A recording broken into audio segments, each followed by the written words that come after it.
Welcome back to the Maelstrom, ladies and gentlemen. We have another Warhammer 40K battle report for you today. 2,000 points, and we will be on the 4th mission in Strike Force for 9th edition, which is No Man's Land. So we have deployment zones on the short board edges. The Eldar will be on this side, and the Necrons will be on this side. The goal is to hold more objectives than your opponent. You score 5 points if you do that. You score 5 points for holding an objective, and you score 5 points for holding more than one objective. So pretty standard there. For your secondaries in this mission, if you hold the center objective at the end of your turn, you score a number of points equal to the turn number. So that goes up as the game goes on. And that is an option for your secondaries if you choose to do so. Also in this mission, if you have any units that can deploy outside your deployment zone, they are not allowed to do so because this is No Man's Land, the absolute front of the enemy armies. You have seen the table. We will be right back with the armies.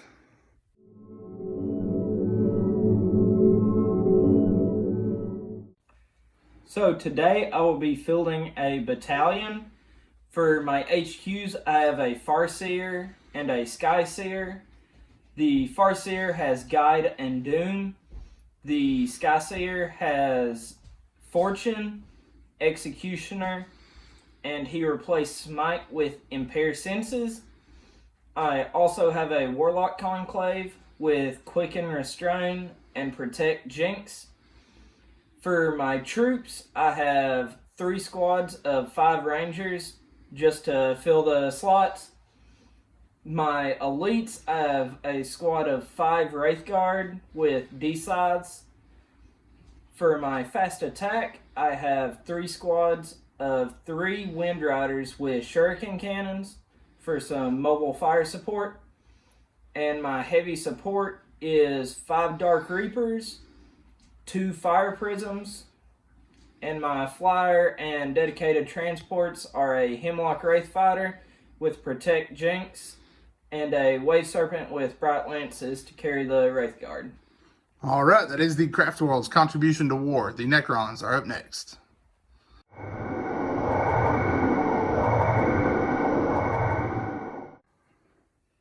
All right, so for the Necrons today, we are running Nephric Dynasty. For our HQs to start things off, we have the Overlord from Indomitus. He has Skin of Living Gold. We also have Illuminor Xeris and a Scorpek Lord. The Scorpek Lord is taking our relic, which is going to be the Nightmare Shroud, to give him a 2+ armor save. Moving over into the troops, we have 2 squads of 20 Necron Warriors. They are Gauss Flayer boys. And then we have 10 Immortals with Gauss Blasters. For our elite choices, we have a Trarch Stalker with a twin heavy Gauss cannon, and we have 3 Scorpek Destroyers. And then finishing our elites off, we have a Catan Shard of the Nightbringer. He has Sky of Falling Scars and Time's Arrow.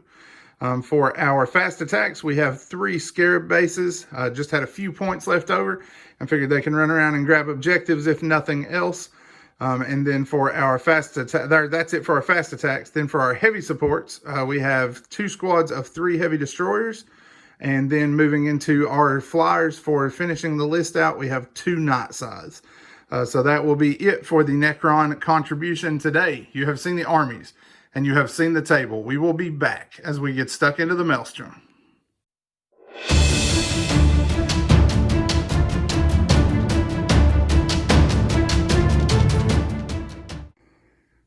All right, deployment is complete. Necrons were down first. The Scorpek Lord and the Scorpek Destroyers are coming through the invasion portals on the night sides, which are to either end of the army.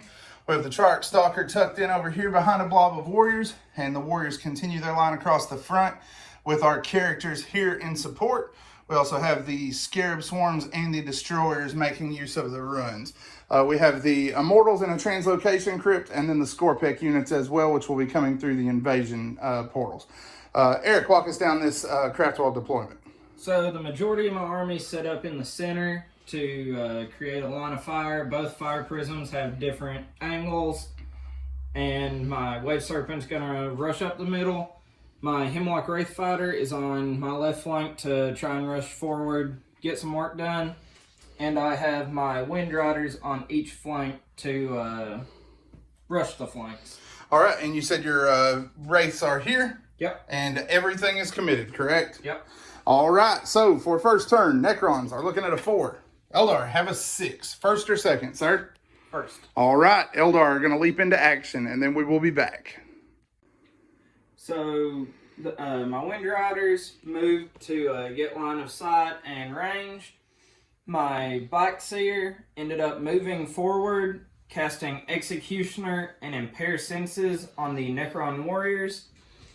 And then my Warlocks cast Quicken on the Bike Seer to get him back out of harm's way. My Fire Prisms fired through the gap through link fire into the Triarch Stalker and brought it down. It ended up blowing up and dealing 2 wounds to my Hemlock Wraith Fighter, killing another destroyer and from one squad and another destroyer from that squad. Yep. My Hemlock Wraith fired into one squad of heavy destroyers and killed one and wounded another one. And the rest of my army shot into a Necron warrior blob and brought down most of them. Yep, not a good opening for the Necrons. I thought I had protected myself from most of his shooting. However, after that explosion, which, by the way, I did take quantum deflection and failed all 5 quantum deflection rolls and lost all 10 wounds. After that exploded, my Overlord is at 2 wounds. I have a base of Scarabs at 2. Xeris took a wound, which he will heal up, thankfully, and lost 2 destroyers to it. Not a good start at all. So that's it for turn 1, right? Correct. All right. I'm unfortunately going to have to go ahead and waste my insane bravery to keep these guys in the fight because I'm afraid I'm going to be whittled down to just a couple of guys by that, as bad as my dice have been so far. So I'm going to go ahead and pay 2 points to keep them in the fight. Necrons turn 1 coming up next. Necron swing into action on turn 1 with some pretty decent return fire. These guys only animated 4 of their dead comrades, even needing 4s because of Master Technomancer. So we decided to send them on a suicide run to the middle of the table to score us a point before they get obliterated. We then fired or moved these guys forward on a standard move. Did not reanimate their 1 casualty, and the Catan advanced to get to this objective. The destroyers all moved to the tower. We reanimated 2 of the 3 of them, thankfully. So we got most of them back in the fight. And then our Scarab swung to this flank to try to get away from any D-side fires. This thing peels down the table for a return run. Our flyers moved forward. We did pay for damage control override to get this one back to its full capacity. And it then returned fire on the Dark Reapers with a vengeance and killed all 5. 8 wounds, and he failed 5 of his 8 saves. Eric did no better than I did with his first turn dice rolling. Our second flyer fired into the Seer Council and electrocuted both of them with its Tesla coils. And then the 5 heavy destroyers coupled here to bring this thing down. Extermination protocols brought it down to 4 wounds. We tried a tachyon arrow, and our Overlord missed again. We had already used our reroll for the shooting phase, so we couldn't reroll it. And the last 2 of the heavy destroyers were able to splash it. These warriors were then able to fire out here and kill the 2 surviving bikes. One of the bikes was killed by Sky of Falling Stars from here. We then did Wrath of the Catan. We rolled up Antimatter Meteor, threw it here, and rolled a 6. So got D6 mortal wounds and did 1. And then we did 3 more wounds to it over the course of the turn with Xeris's fire from his staff. So that was first turn in the books. A bloody one for both factions, as both of us forgot to wear armor to this battlefield, it would seem. Eldar coming back in turn 2.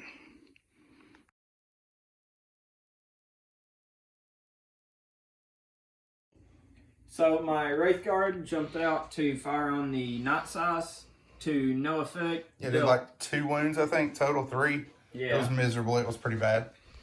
Combined firepower between my Farseer and Way Serpent and Psychics managed to bring down the Warrior Blob in the middle. My Rangers fired on the remaining Warriors, except for 1 squad, which fired at the Heavy Destroyers. Combined with my Wind Riders, I brought down 4 of them, and the Fire Prism helped with 2 of them. Yep, so not too bad, a little bit hit, a little bit missed, but the Wind Riders did definitely pick up some slack by vaporizing several of these. So that's it for your turn? Yep. All right, Necron response, bottom of 2 will be up next. Necron turn 2 was a bloody one. These warriors took my will be done and still refused to reanimate their buddy, who apparently they didn't care much for. Moved around to try to hold both objectives for the turn.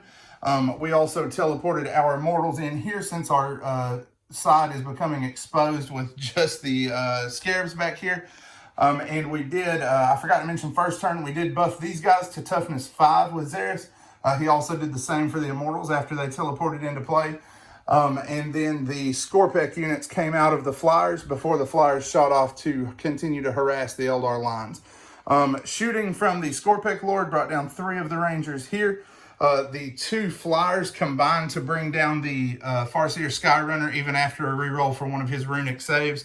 Because these bikes got shredded by Xeris, who killed all 3 with his staff, even through the negative to hit for cover.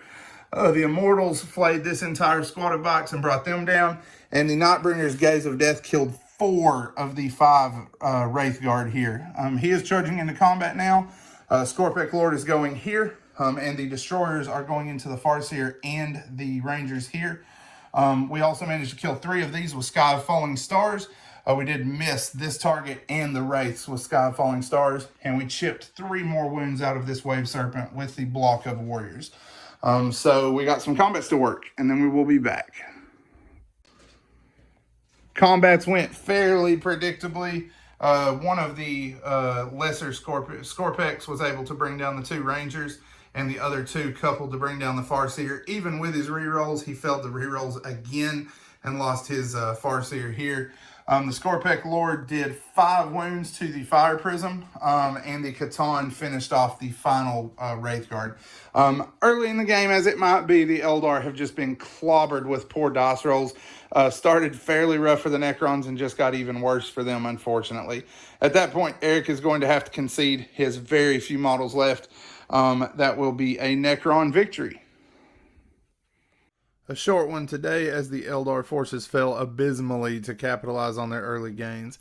Sometimes it just isn't in the cards. If you liked what you saw, be sure to hit that like button and subscribe for all our new content as it comes out. Be sure to hit the bell icon as well and set up your preferences so you'll be notified every time we put out a new video.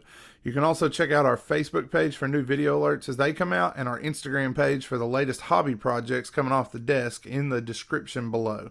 As always, guys, thanks for spending time with us today at the Maelstrom.